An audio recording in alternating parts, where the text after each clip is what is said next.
It's April 1994. A FedEx cargo plane is on its way to California. It's a perfect day for flying. Altimeters? 9s and 2s here. But behind the cockpit, in the galley area, a disaster is about to unfold. The pilots of FedEx Flight 705 are seconds away from an unprecedented situation. God almighty.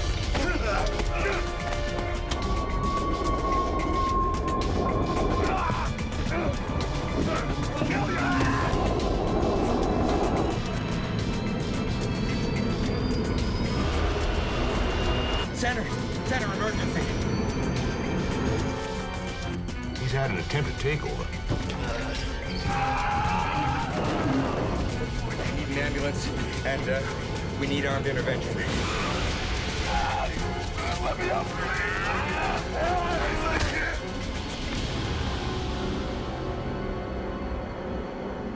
April the 7th, 1994. Worldwide headquarters of Federal Express in Memphis, Tennessee. Servicing 171 countries, the company delivers over 2 million packages per day and works to a tight schedule. Flying conditions are perfect at the Memphis airport. FedEx Flight 705 to San Jose, California is preparing to depart with a 3-man crew. Has the afternoon flight to San Jose got any jump seaters on it? None at all? 42-year-old Auburn Calloway is a flight engineer. He hopes to hitch a ride on Flight 705 for pressing personal reasons. Thanks. Employees have the privilege of free rides. They're known as jump seaters. 39-year-old flight engineer Andy Peterson is the first of the flight crew to arrive on the plane. Andy Peterson. Auburn Calloway. He's surprised to find Auburn Calloway on board. My first thought was, well, scheduling has also called someone else out for the flight, and now we've got 2 engineers. So I said hey to him and then asked him if he was going to be riding out to San Jose with us, and he said he was going to ride the jump seat out. Peterson, a 5-year flyer with FedEx, finds something unusual during his pre-flight check. The breaker switch of the cockpit voice recorder, or CVR, is in the off position. Puzzled, Peterson resets it. The CVR records all in-flight voice communications. It's a crucial tool for investigating air disasters. No large commercial airliner is allowed to fly without one. The cockpit voice circuit breaker, it had popped out, which means the power's off to the cockpit voice recorder. So I'd never seen that before, and I thought, well, that's kind of weird. 49-year-old pilot David Sanders and 42-year-old co-pilot James Tucker are next to board and prepare for departure. Calloway. Mind if I hop around with you guys, California? No, not at all. I don't see any problems today. Everything looks good. You play the guitar? I play at it. He was very cool, calm, collected, nothing indicating anything was amiss. Actually noticing there was a guitar case off to the right in front of the 9G net. But I couldn't wait to get in the cockpit and start going through cockpit checks because we had a lot to do. But something was amiss. They didn't know it, but Calloway had originally been scheduled to be the flight engineer on this flight. However, he and his crew had exceeded their flying hours by just 1 minute the previous day, so they'd been replaced. But Calloway was determined to make Flight 705 no matter what. I think she'll fly. Oh, nuts and bolts around? Yeah. When I came back out on the airplane and went back up to the cockpit, I noticed that circuit breaker had popped out again. So I reset it and decided that I would see if it would stay in. Instead of calling maintenance at that time, that I'd just wait and see if it popped back out, that I would call maintenance, because that is a no-go item. If the CVR is turned off, there will be no audio record of the events aboard Flight 705. You want to fly this leg of the trip, or do you prefer the return trip? You never know when you're going to get another chance. I met Jim Tucker that afternoon. Jim had been with the company for 10 years. In fact, he was an instructor in the DC-10. Andy Peterson and I had had a trip together. In fact, we flew to Paris one time. The crew is flying together for the first time. Both Tucker and Sanders are ex-Navy. Sanders has been with FedEx for 20 years. James Tucker, who has a wife and 3 children at home, has been with the company for 10 years. None of the crew know Calloway or his reasons for being on this flight.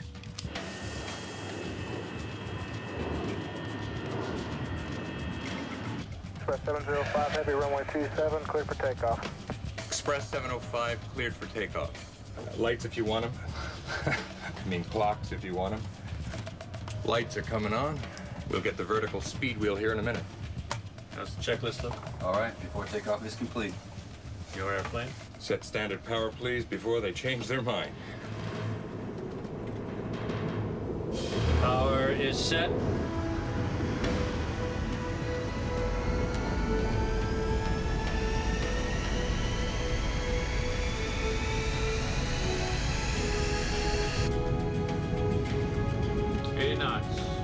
Head checks. V1, rotate.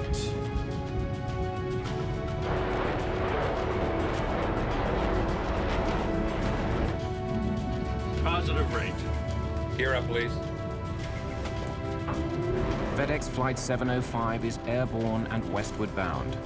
The weather to California is clear, and if all goes as planned, they'll be back home within 10 hours. But back in the cargo area, Auburn Calloway is launching a different plan. A plan he's been shaping and reshaping for several days. Like the brilliant chess player he is, Calloway has thought out all his moves. Being bounced from the crew of Flight 705 today was an unexpected glitch, but nothing he can't cope with.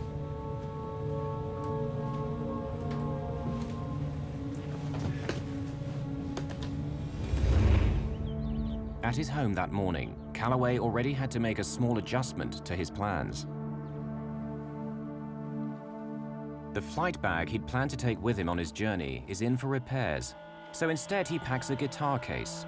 As a company employee, he's unlikely to be searched, and a guitar case seems innocent enough.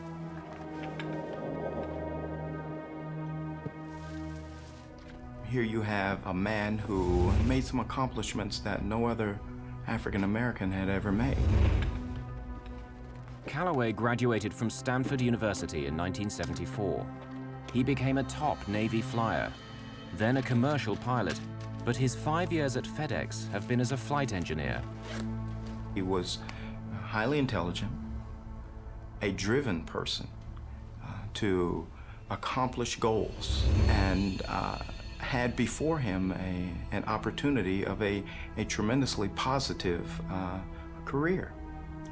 He was married and had children and family, and it just seemed as though he was almost part of the true American dream, just about the American family. Before leaving for the airport, Calloway put some important documents on his bed. Among them, his last will and testament.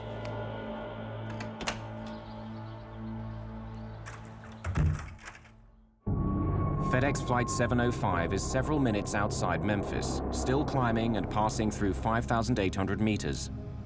Jim Tucker is hand-flying the airplane, using control wheel steering mode and enjoying the clear afternoon skies. A couple of meters away sits Auburn Calloway. Behind him lie frustrated expectations of a brilliant career and a marriage that ended in tears. 2 minutes? 9s and 2s here. After takeoff is complete. Calloway has a terrifying plan. His guitar case is packed with several hammers and a spear gun. Out of sight of the crew, he gets his weapons ready.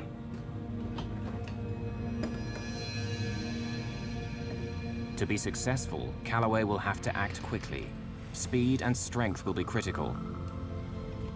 Calloway is a former Navy pilot and a martial arts expert, so speed and strength come as part of the package.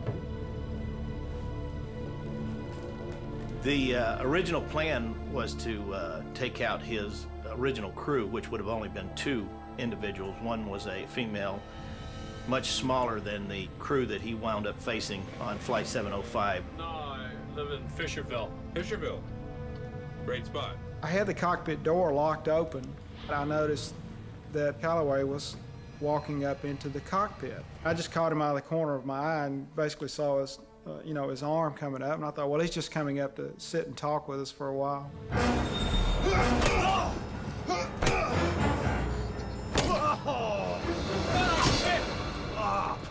Excruciating pain, blinding pain. So much, in fact, that I never lost consciousness, but I lost useful consciousness for at least 45 seconds. A blow to the head will rattle the brain. It will shake it enough that the electrical connections momentarily are not working, and it can be anywhere from a complete, irretrievable loss of consciousness to simply a stun, or to what he describes as a period of time where he was somewhat aware of what was going on, but could not respond to it. I was slumped back like this, and he looked, I remember, right in my eyes as he passed over. It was almost probably like, well, the lights are on, but there's nobody home here. This guy is out of action, so I'll move on to the next person. The crew is in shock and confused. What I saw was simply a face and his eyes and an object coming down at me. I didn't discern any emotion or hate or anger. I just saw a threat, and I didn't really know what the threat was, because it's so shocking. And for a crew member who is a pilot in uniform to attack another pilot is unheard of in the airline industry. Although terribly injured, Peterson and Tucker are still alive. Get him! Get him! Get him! Calloway hurriedly retreats out of the cockpit. Unaware of each other's injuries, the crew starts to mobilize. Calloway has a backup plan. The spear gun stashed outside the cockpit is a deadly weapon. Sit down! Sit down! Get back to your seats! This is a real gun, and I'll kill you! There was a loud ringing in my ear, and I was a little unbalanced. But I saw this spear gun, and I thought, well, the only thing I can do is try to grab it. So I grabbed the spear. It sticks out of the spear gun about, I don't know, 4 inches or so. So I grabbed it right behind the barbs and tried to hang on to it real tight. Tucker does something that Calloway is not expecting. He pulls back the yoke and puts the plane into a sudden 15-degree climb. It throws the struggling men out of the cockpit into the galley behind. I had already figured out that what I had in my hands is probably one of the best weapons available, and that was the aircraft itself. Tucker has not been just a Navy pilot, but a combat instructor flying A-4s. His fighter pilot experience would prove invaluable in the next few minutes. I was looking at this whole situation as if it was an air combat maneuvering situation. Get him! We're taught in the Navy and the fighter community as the first thing you want to do is engage the bogey, engage the bad guy. You make him predictable by engaging him, and you use his predictability then against him, and then you kill the bogey. Get him! Get him! Get him! But the co-pilot doesn't stop there. Tucker immediately rolls the massive aircraft to the left in an acrobatic maneuver to try and disarm Calloway. The men roll along the smoke curtain to the left side of the plane. I knew that I had to do something very abrupt, very, very rough, and something that he would not be expecting.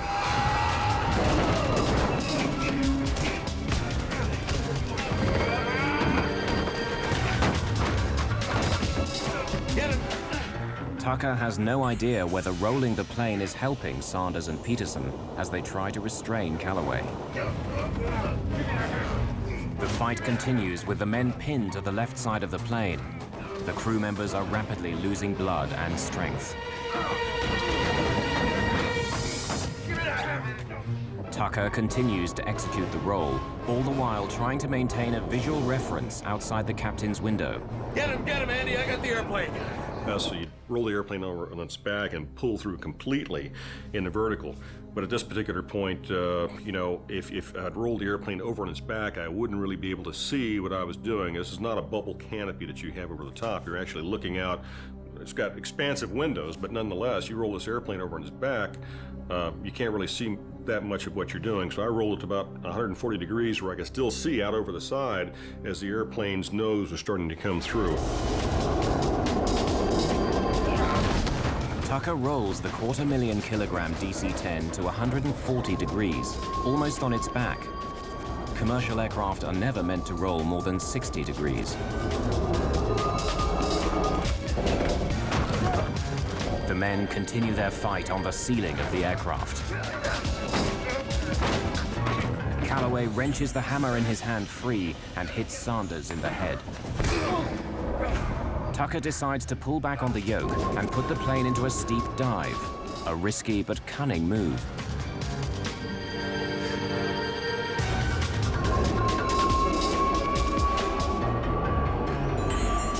The G-force of the dive pushes the men back along the ceiling to the smoke curtain. The plane is traveling at a very dangerous speed. Tucker is making demands of the aircraft for which it was not designed. DC-10s are never meant to be flown past 695 kilometers per hour. Tucker is over 800 kilometers per hour. No DC-10 in history has been flown so fast and survived. The airspeed indicator was maxed. It was all the way to what we call the barber pole. Couldn't go any faster, but you could tell that you were going quite a bit faster because of things you don't normally hear in a jet that size, and one is the incredible amounts of sound of wind coming across the cockpit. The plane approaches supersonic speed. With the increased airspeed, the airflow over the stabilizer becomes disrupted. The elevators begin to flutter back and forth. If the flutter becomes more pronounced, they may become inoperable, and Tucker will no longer have the means to pull the plane out of the dive. If I didn't pull out soon, the airplane was probably going to come apart because I was getting into a phenomenon known as Mach tuck, where the airplane is pitching over because the airspeed is increasing so much. The wind flow over the surfaces of the wings is doing things that it's not even designed to do. The injury to the left side of Tucker's brain is beginning to paralyze functions on the right side of his body. Tucker notices something alarming. The plane is traveling at this incredible speed because the throttle levers have been left in their automatic climb setting from takeoff. The DC-10 is now in a vertical dive with the engines at nearly full power. Tucker must release his only usable hand from the yoke to pull back on the throttles. With power reduced to idle, the DC-10 is still not out of danger. Despite Tucker's maneuvers, Calloway is gaining the upper hand. Calloway hit me with the third blow, which was in the top of my head, nearly rendered me unconscious. I began to gray out. At that very same time, it occurred to me we might lose this thing. As Tucker starts to pull the plane carefully out of the dive, the elevator flutter increases. Balance panels, counterweights that help the pilots manipulate the elevator, break free and begin to wrinkle the skin of the stabilizer. Tucker fears that if he pulls back too hard during the dive, all the surfaces on the tail section would be in danger of coming off.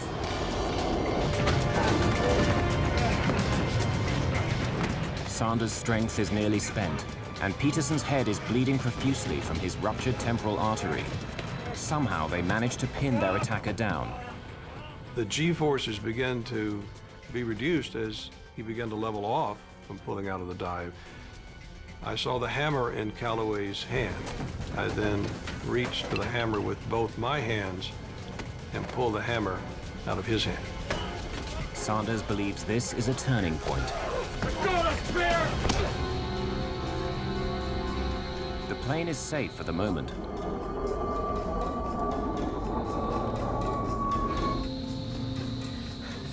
About a minute after the attack begins, Tucker finally has a chance to radio Memphis. Center emergency.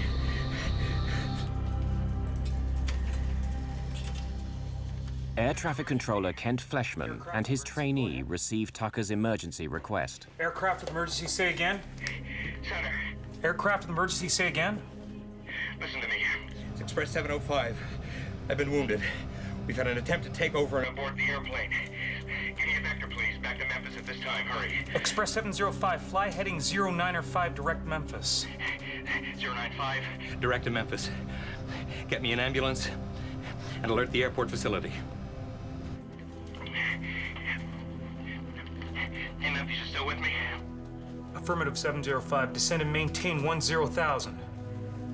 Fleshman takes action in case the hijacker has a gun. If he can get the plane below 3,000 meters, a bullet hole in the fuselage will not cause explosive decompression.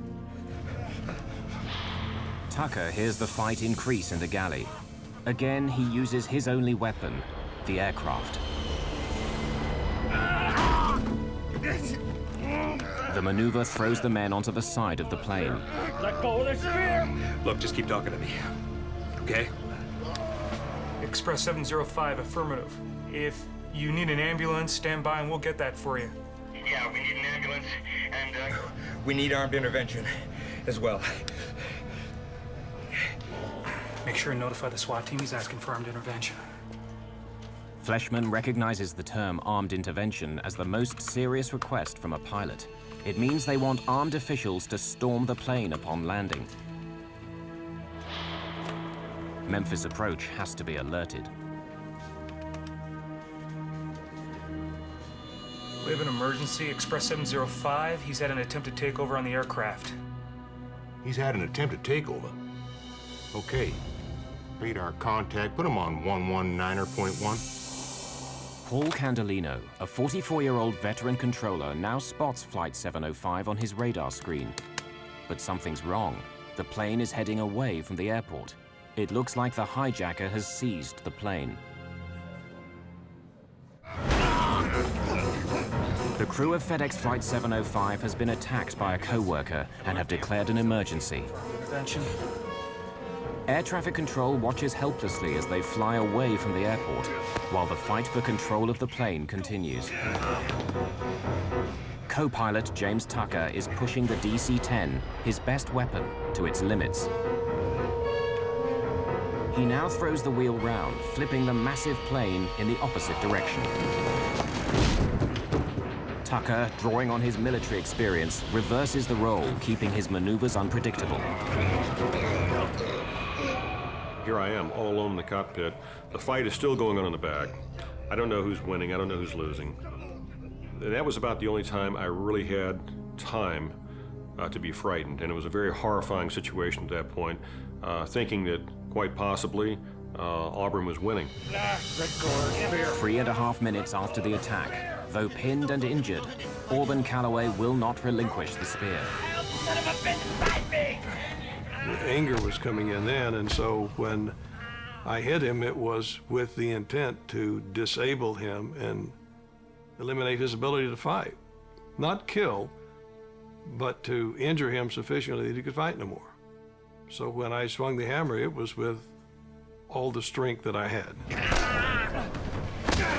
Sanders and Peterson momentarily subdue Calloway. Put it on autopilot.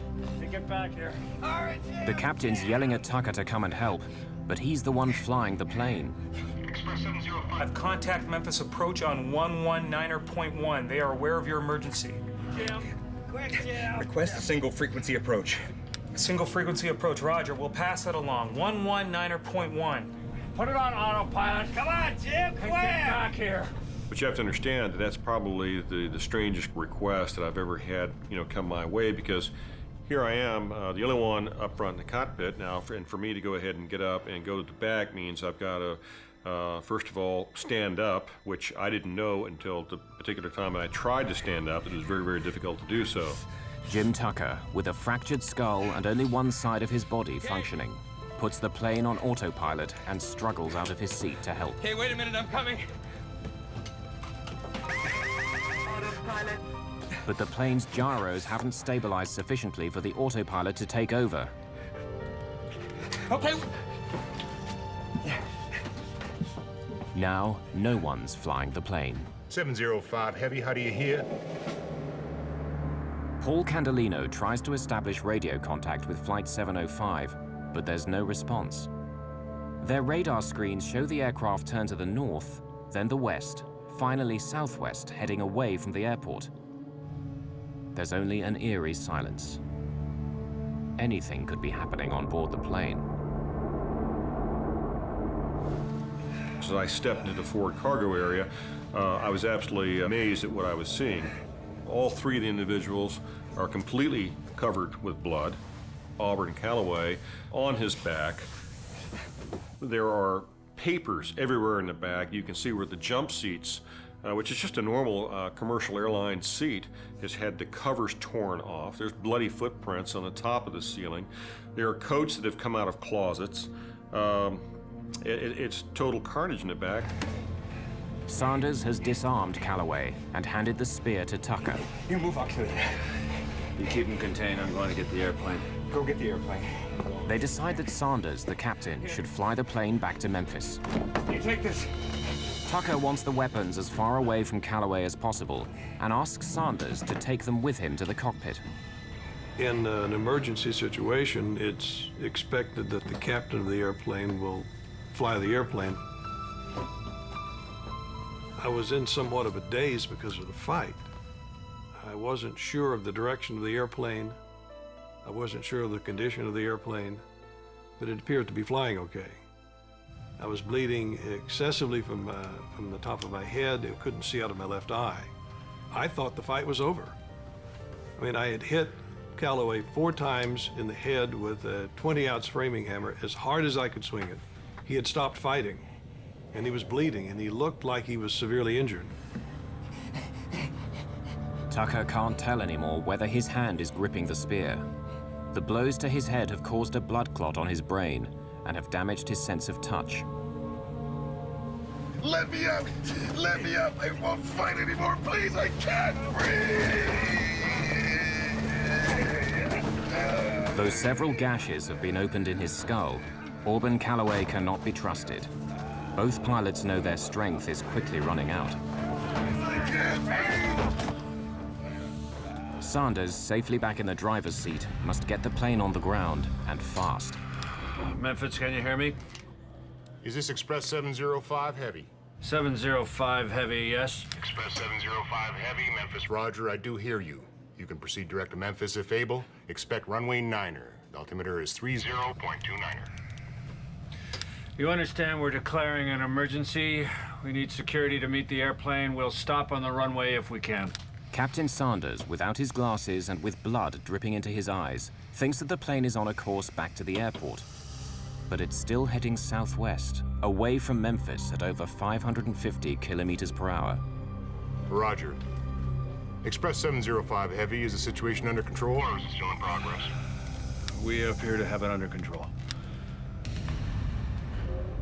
Candelino wants to warn the pilot, but he's afraid the crew may still be under attack and trying to mislead the hijackers by flying in the wrong direction. Express 705 Heavy, are you able to turn toward the airport? Yeah, give me a vector. 100 Vector Memphis. Sanders takes the plane off autopilot and sets a course back to the airport. We're turning to the airport now. For now, aboard the DC-10, the situation seems under control, but a potential disaster is only moments away. At the Memphis airport, emergency personnel begin to move into position. We need security to meet the airplane. We'll stop on the runway if we can. A FedEx cargo plane is about to land after a would-be hijacker tried to seize control. All members of the crew are badly injured. Paramedic David Teague is one of the first to get the call. They came over the loudspeaker system from the air traffic control center, and I was new to the area, so I wasn't able to understand them real well.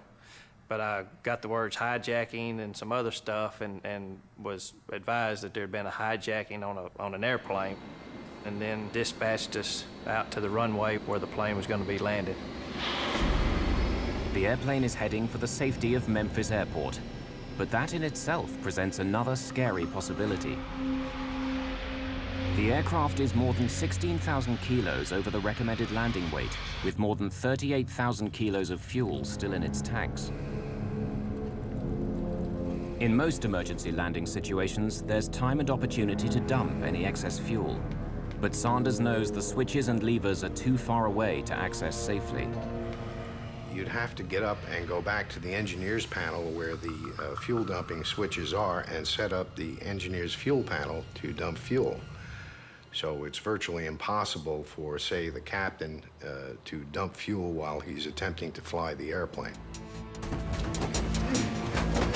In the galley, Auburn Calloway still hasn't given up the fight.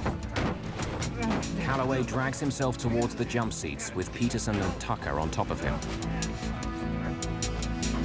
He hopes to gain enough leverage to get back on his feet, where he'll have an advantage. He was using his thumbs to go ahead and try and push my eyes out, doing everything he possibly could to break Andy and I down as a team. You know, we could handle him together, but we certainly couldn't handle it one-on-one. This is certainly a fight against the clock. Auburn's getting stronger. I know we're getting weaker. I knew if he ever got back in the cockpit, we were history. I just knew we had to keep him, somehow, we had to keep him from getting back in that cockpit. Approaching 7,000 feet, the fight in the back started again. And it was as violent and as loud as when I was in the back in the midst of the fight.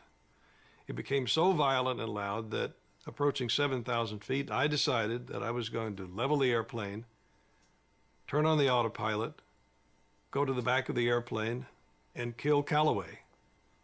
It was so severe, I thought that had to be done. The DC-10 is less than 40 kilometers from Memphis Airport. Is he under control?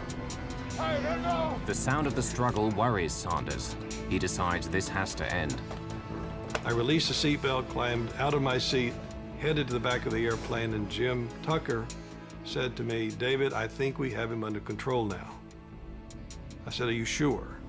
Yeah, he is. He said, "I think we have him under control." I went back to the seat, climbed into the left seat of the airplane, continued the descent on down toward the airport. Express 705 Heavy, verify the situation is still under control? Yeah, it's sort of under control. Wind is 03015, cleared to land, runway 9er.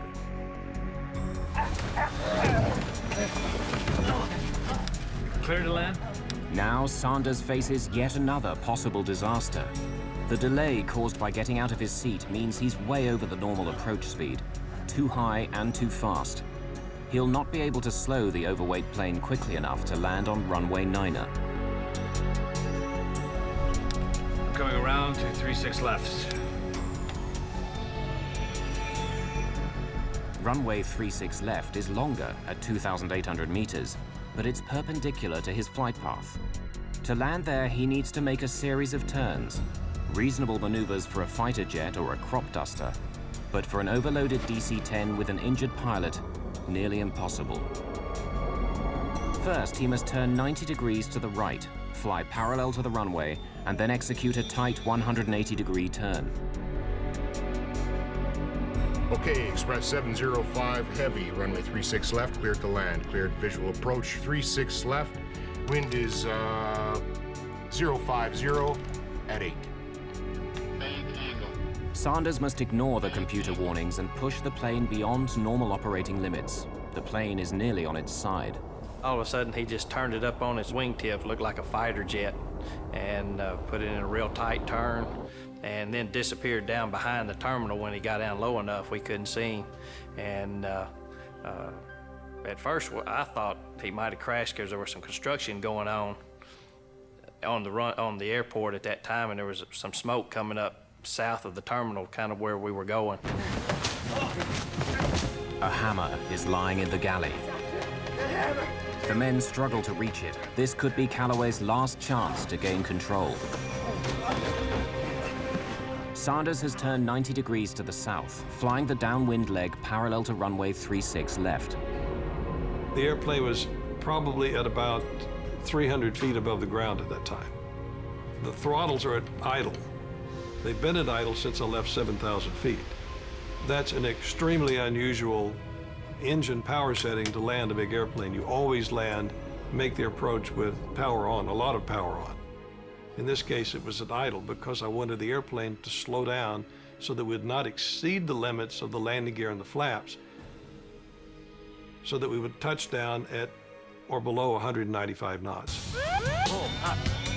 With flaps extended and landing gear down, Sanders is still coming in too fast, and he's being bombarded by computerized auto-warning alarms. The runway is 2,800 meters long. A normal DC-10 needs only 1,900 meters to stop. But Flight 705 is too heavy. Even this runway may not be long enough.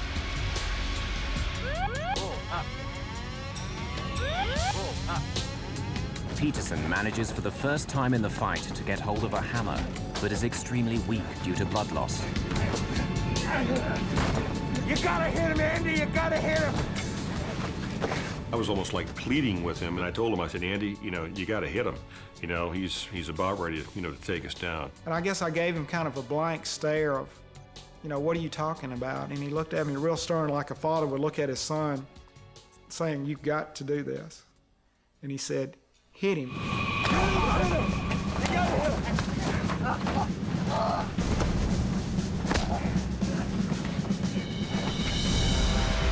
The DC-10 is only meters above the runway, traveling at 382 kilometers per hour.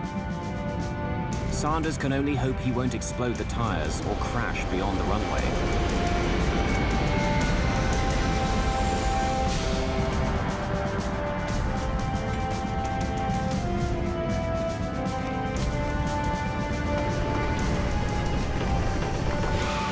Luckily, all 10 tires withstand the landing impact. Captain David Sanders has landed the plane with only 300 meters of runway to spare. The crew of Flight 705 is safely on the ground, but not out of danger.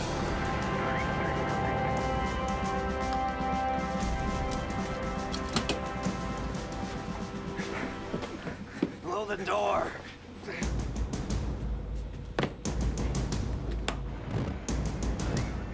The chute is covered with kind of a talcum powder, so it won't stick when it needs to be deployed, but it made it slick trying to go up. The police and firemen tried to climb up the slide. One fireman made it almost all the way to the top, and I leaned out the door of the airplane and pulled him on board. Who's the bad guy? That's the attacker. There was blood all over the floor, all over the ceiling. The seats in the little area were just covered with blood. You got any handcuffs? If not, you better get some, because that son of a bitch is still dangerous. I need handcuffs. Can you throw me some handcuffs? Teague is thrown a pair of handcuffs.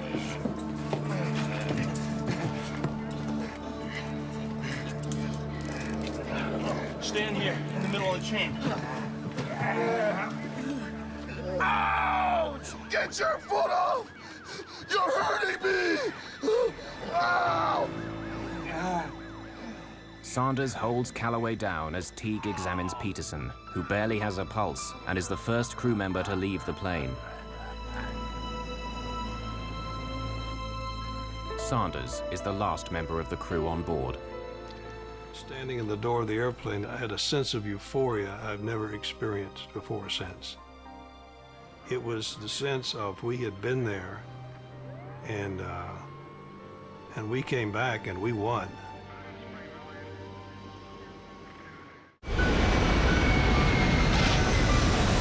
Due to the strength and courage of its crew, a FedEx DC-10 has safely landed back home. The three men have weathered the attack of a co-worker, but they're badly injured. Co-pilot Jim Tucker has bone chips driven into his brain. Flight engineer Andy Peterson's life is in danger from massive blood loss. Both are in critical condition. The wounded men are rushed to the regional medical center at Memphis. The pilot, Dave Sanders, shares an ambulance with Tucker. It's only during this ride that he realizes the extent and severity of his co-pilot's injuries. Tucker is taken to emergency by stretcher. Sanders is helped, but can walk.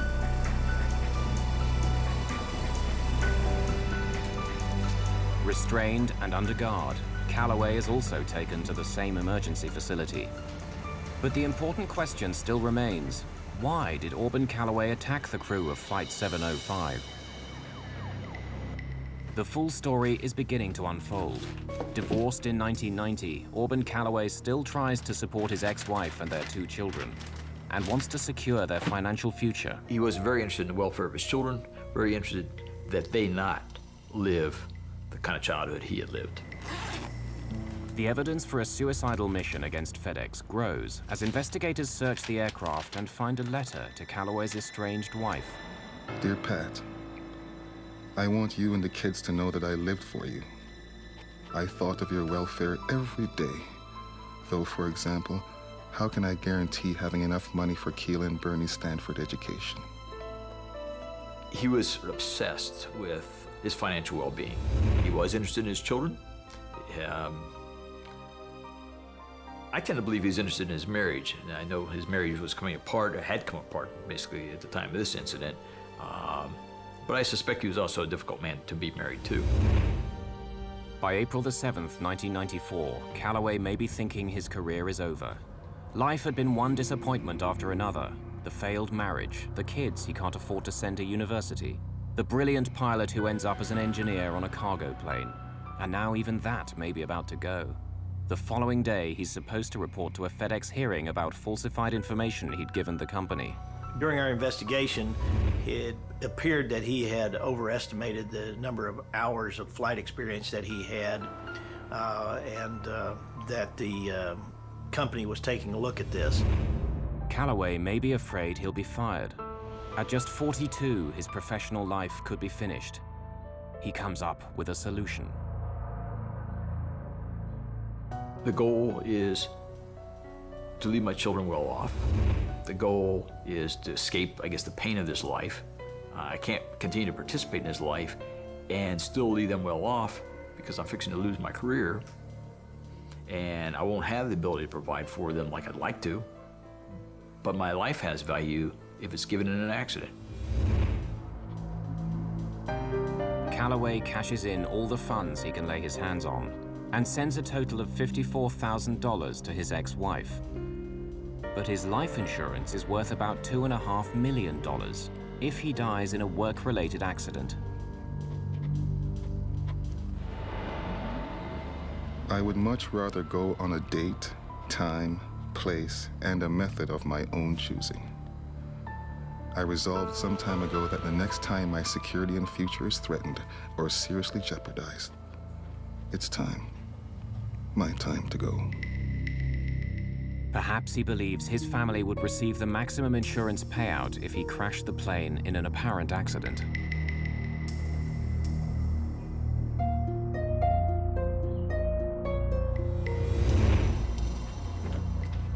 If this was Calloway's idea, he was planning it perfectly. He was armed with unusual weapons for hijacking, hammers and a spear gun. After injuring the crew, he could take control of the plane. A bomb or gun could leave traces at the scene of a crash, but if investigators found a spear gun or hammers, it would be very difficult to tie them to an attack on the crew.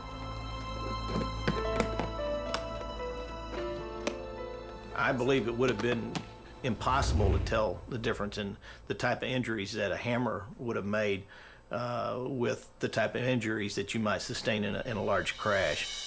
Auburn had spent the week leading up to this incident preparing to die and basically get his affairs in order. Calloway even goes to a lawyer to change his will before boarding the FedEx flight. He left his will and testament on his bed so that it would be easily found. For any crash to look like an accident, there is a key obstacle: the plane's cockpit voice recorder.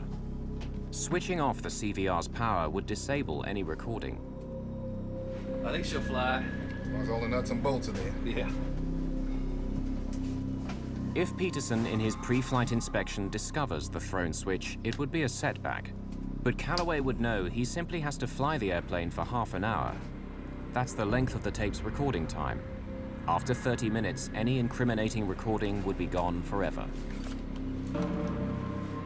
Now, I think he was going to do something very, very horrible with it. Something along the lines of what we've seen on 9/11. Had Calloway been able to seize control of the plane, he could have crashed the DC-10 with over 38,000 kilos of fuel aboard into any site, including the FedEx headquarters, the hub, crippling his employer and killing a large number of workers on the ground. It would have been the ultimate revenge for perceived injustices by the company.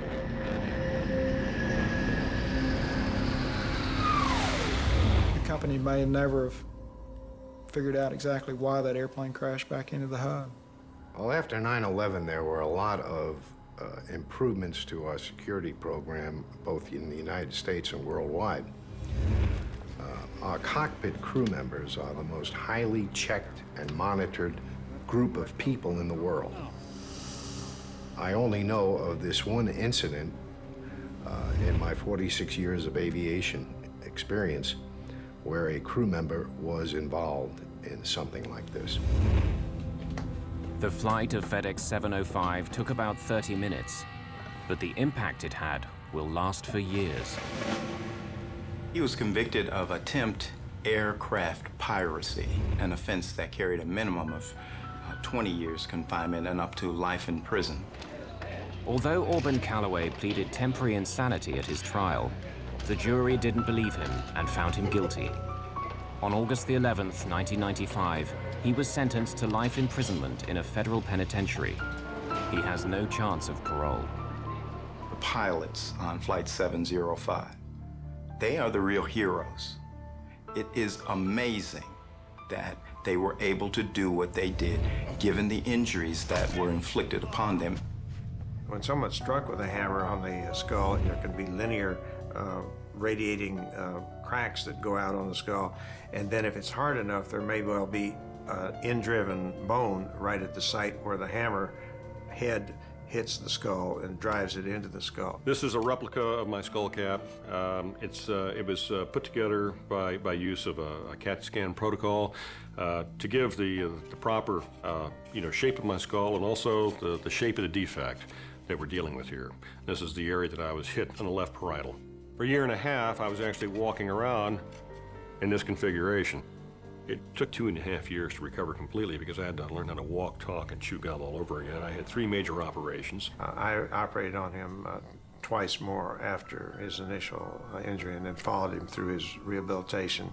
They can fashion a piece of material to fit the exact size of the defect, the shape of the skull, and of course the thickness of the skull as well.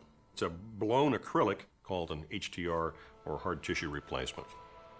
He had difficulty with speech, difficulty with sensation and motor strength on the right side, and he came back to where he can now probably, if he wanted to, break my fingers with a handshake.